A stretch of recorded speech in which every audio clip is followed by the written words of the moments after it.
Hello, I'm Mel at melsbest.com. Money's in the email marketing list only if you give value while building it. Demonstrated and narrated by Avery.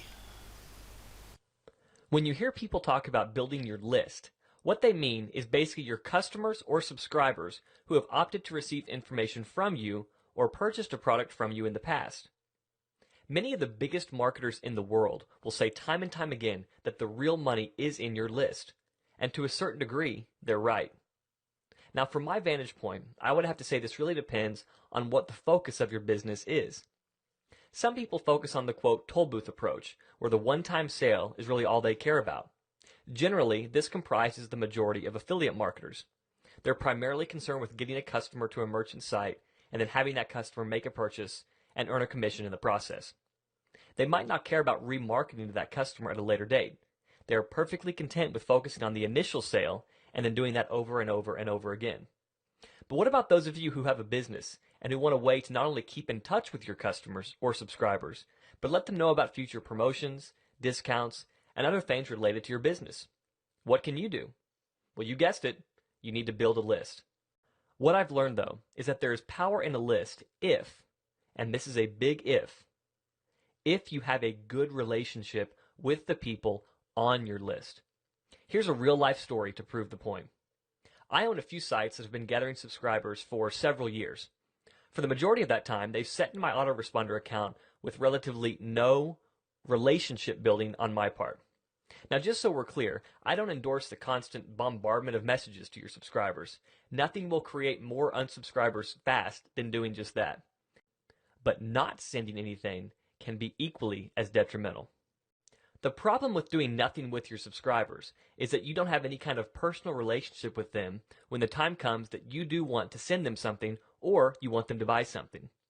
If out of the blue I were to send them a message after 2 years, they, one, would have totally forgotten about signing up in the first place and immediately think it was junk, or two, think, who in the heck is this guy just now sending me something after all this time? It's really about balance.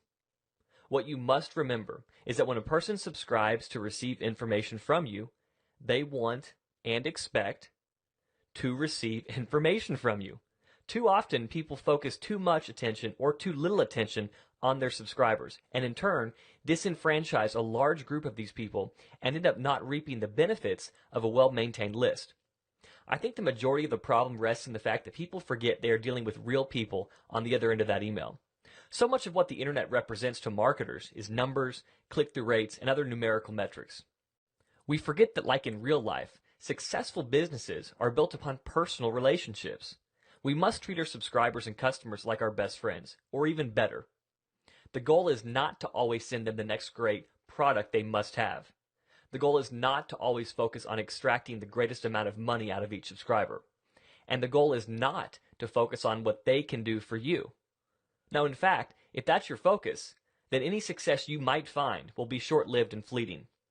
What I've found time and time again, in both internet marketing and in brick-and-mortar businesses, as I've done both, is that when I take the time to build a relationship with my customers, I create a dynamic that is much more about helping than selling.